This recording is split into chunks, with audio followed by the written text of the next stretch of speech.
marrazteko, bertsotan aritzeko, teknika garrantzitsua da.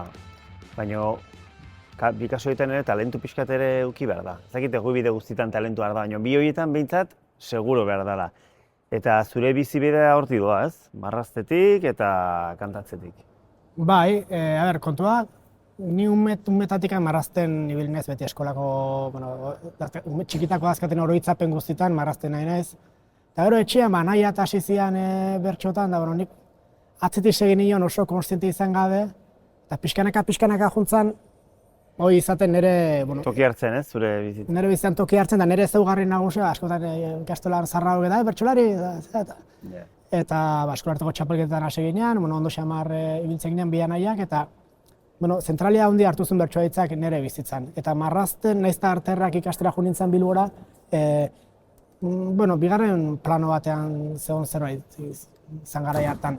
Eta pixkanaka denboakin hau dena bueltan etorria, bertxotan jarraitzen dut, beste, ez asteroko jende horreko saioekin, eta marrazten, pixkanaka gero eta gehiago, nire bizitzan berriz ere toki hartzen hasi da, eta nola baite, olatu bat jetxidanean beste ego da, eta hor nabil bien artean. Bien kombinazioan, ez da? Bai, hori da. Zero kalkare, ondan muinean, uste dut hau nolabait zurezat mugarri moduko bat izan zela?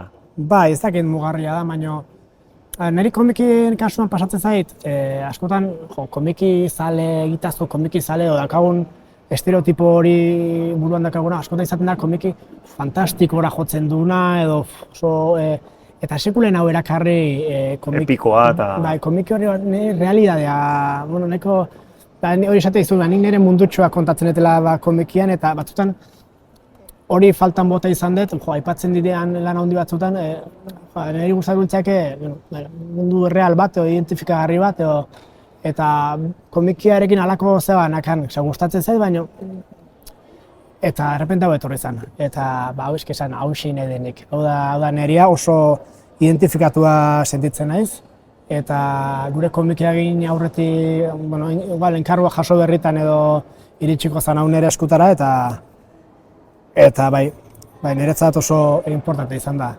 Eta gero, testuak euskara batuta, Koldo Izagirrek euskara batutako testuak dira, eta bikaina iruditzet. Eta ez da kasualia da, Daniren komikian ere, Koldo Izagirreren testuak daudela. Hoxe, netzako, bai hau eta bai gero serieare egin zuten marrazki bizunetakoa, eta... Ura ere jarraitu duzu? Bai, bikaina iruditzen zait. Ez da guri buruz, baina nahiko identifikatua sentitzen ezen giro bat kontatzen du, eta asko gustatzen den egile bat.